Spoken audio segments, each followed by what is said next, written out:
Maingay, mainit, at puno ng usok ang maliit at medyo tago na sabungan sa barangay Bulinawan sa lungsod ng Carcar, Cebu.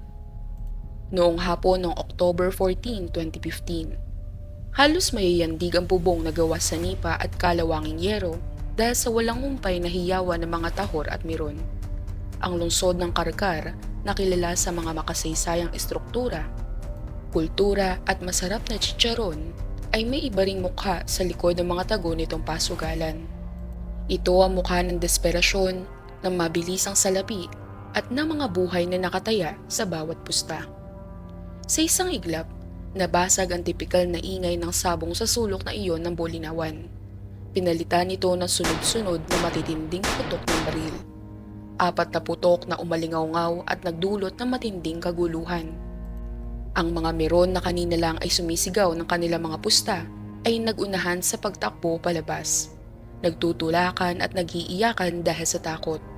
Ang iba naman ay mabilis na dumapa sa sahig na puno ng dumi, tuyong dugo at alikabok, umaasang hindi sila matamaan ng ligaw na bala.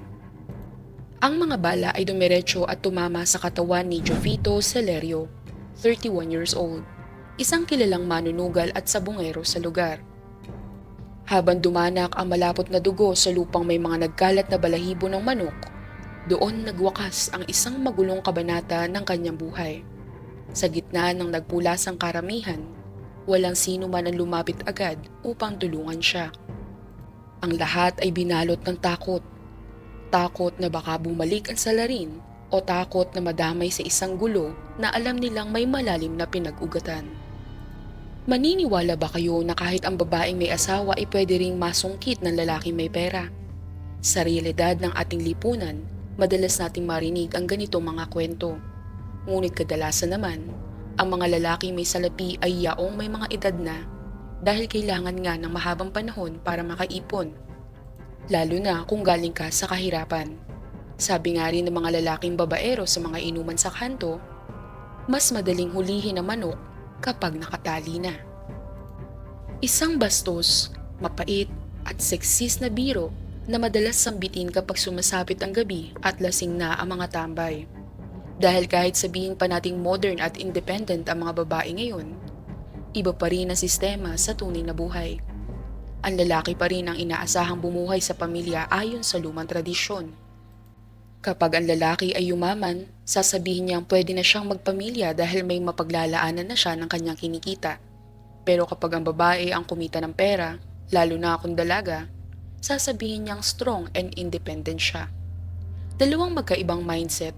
Ang isa ay para magbigay at ang isa ay para sa sarili.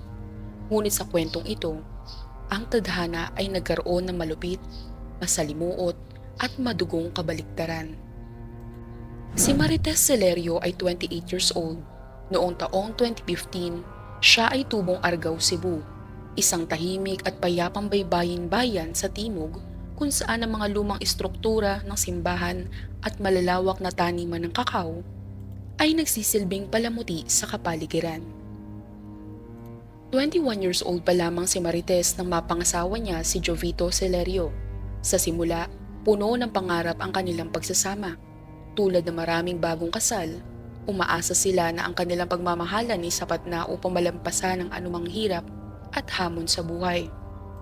Nagkakilala ang dalawa sa isang pistang bayan sa kalapit na lugar sa timog ng Cebu. Si Jovito Celerio naman ay taal na taga-Carcar. Ngunit dahil sa kanyang labis na pagkahumaling sa pagsasabong, palipat-lipat siya ng bayan kung saan may ligaw na sabong o tigbakay tuwing may pista ng barangay. Lalo na kapag may padrinal na kapitan na nagpapasugal ng walang kaukulang permit mula sa pamahalaan. Ang buhay ni Jovito ay umiikot sa tila walang katapusang siklo ng swerte at malas, ng panandali ang saya at matagal na pangungutang. Naglalako ng palamig at merienda si Marites sa labas ng sabungan noong una silang magtagpo. Tuwing nananalo si Jovito sa sabong, puro pasikat, libre sa mga tambay at parada ng pera ang ginagawa nito sa harap ni Marites. Doon naakit ang batang si Marites, sa pag-aakalang ang lalaking ito ay may kakayahang magbigay ng maginhawa at marangyang buhay sa hinaharap.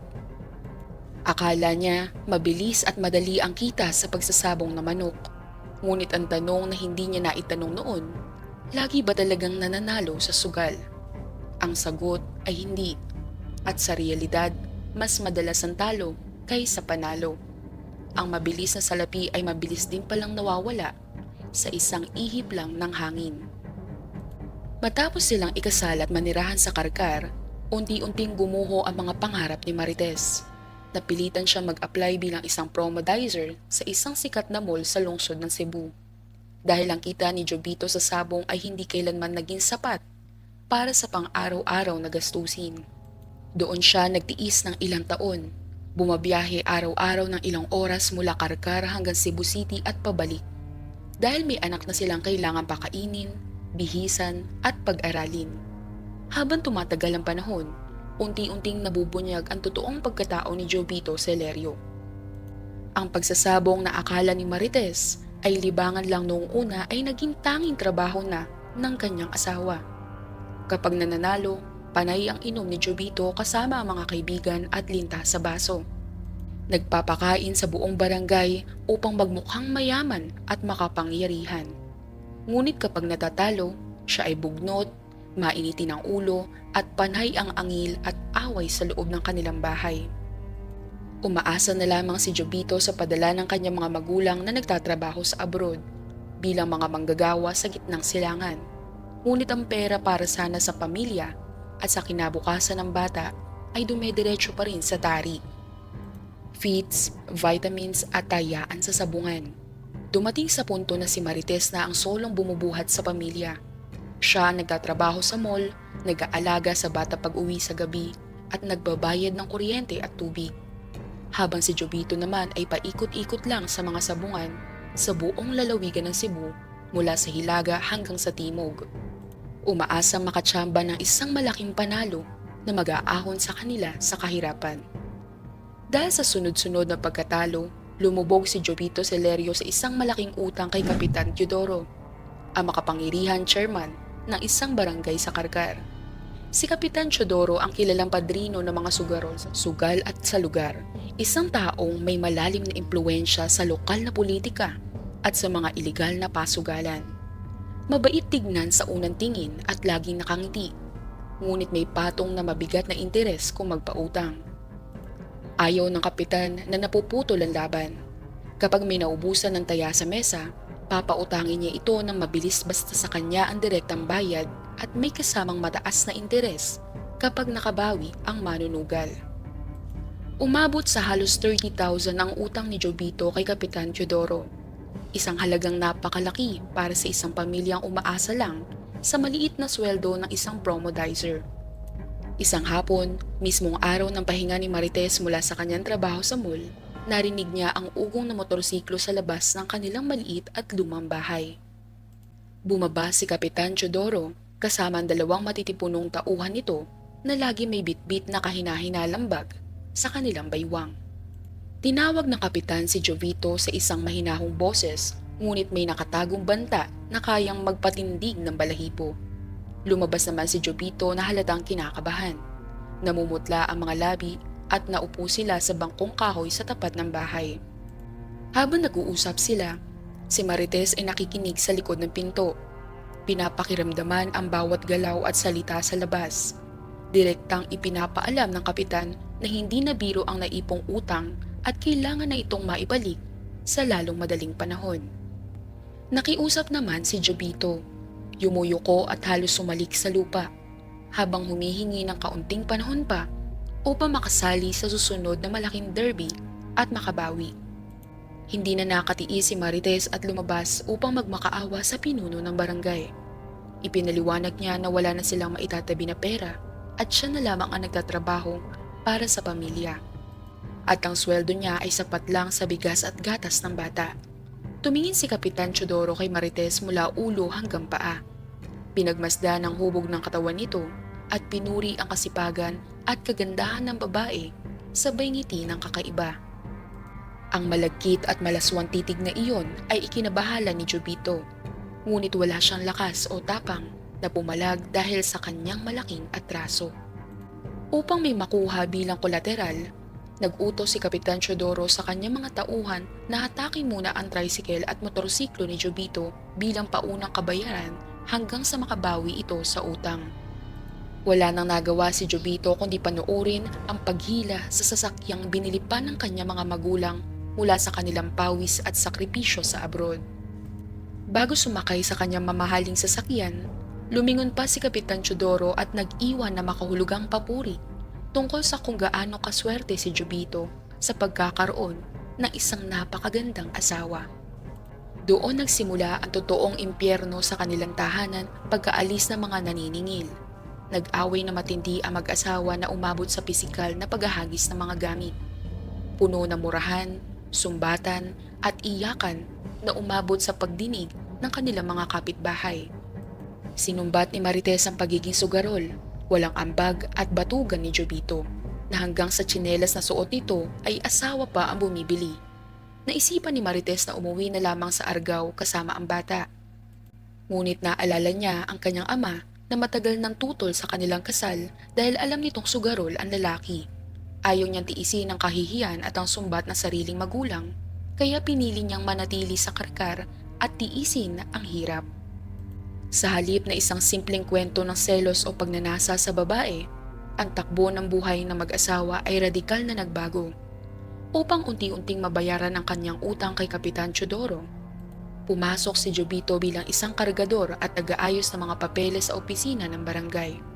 Dahil sa kanyang madalas na pananatili sa tanggapan, isang araw ay hindi sinasadyang nakita ni Jovito ang isang lihim na folder sa pinakailalim ng lamesa ng kapitan. Nang buksan niya ito, tumambad sa kanya ang mga masalimuot na dokumento. Ang una ay ang mga huwad na titulo ng lupa. Pangalawa, mga pekeng pirma ng mga patay na o matatandang residente. At ang panghuli ay ang mga kasulatan ng bilihan na walang pahintulot. Ang mga lupang ito ay tunay na pagmamay-ari ng mga mahihirap at walang kapangyarihang magsasaka sa kabundukan ng Karkar. Pilit at patagong kinakamkam ng kapitan ang mga ari-ariang ito upang ibenta sa isang malaking korporasyon na nagtatayo ng isang subdivision noong taong 2015. Milyon-milyong piso ang nakataya sa transaksyong iyon. Nang malaman ni Kapitan Teodoro na may hawak na sensitibo at mapanganib na impormasyon si Jobito Celerio, bigla nitong binago ang kanyang pakikitungo. Binigyan niya ng mamahaling cellphone ng asawa nitong si Marites at ibinalik ang kinuha nilang tricycle na walang anumang bayad. Ngunit alam ni Jobito na ito ay isang gintong patibong upang manatili siyang tahimik. Sa kabila nito, si Marites ay naging abala sa cellphone dahil sa mga kakaibang tawag mula sa mga tauhan ng kapitan.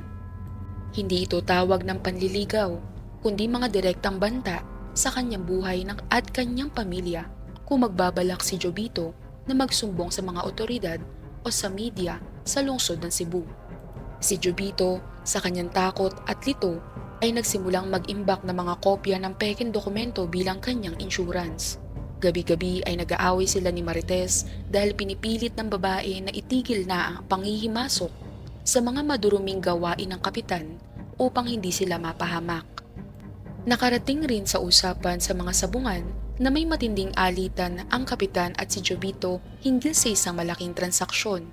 Hindi na ito tungkol lamang sa utang sa sugal, kundi sa isang bagay na pwedeng makapagpabagsak sa karera sa politika at makapagpakulong kay Kapitan Teodoro. Dahil dito, ang kapitan ay nagsimula ng magplano ng isang permanenteng solusyon upang hindi sumabog ang kanyang lihim. Noong tanghali ng October 14, 2015, bago umalis si Jobito Celerio patungo sa sabungan sa Barangay Bolinawan, may kakaiba sa kanyang kilos. Ibinigay niya kay Marites ang isang selyadong sobre na naglalaman ng mga kopya ng huwad na titulo at mga dokumento ng korupsyon. Sinabi niya sa asawa na itago ito na mabuti sa ligtas na lugar kung sakaling may mangyari sa kanyang masama. Matapos ang ilang linggong matinding tensyon at away, nagkaayos ang mag-asawa sa huling pagkakataon sa pamamagitan ng isang mahigpit na yakap. Bandang 2:00 ng hapon, habang si Jobito ay nasa gitna ng siksikan at maingay na karamihan sa loob ng sabungan, isang lalaking naka-jacket na camouflage at nakasombrero ang patagong lumapit sa kanyang likuran. Siya ay si Brolio Canoy.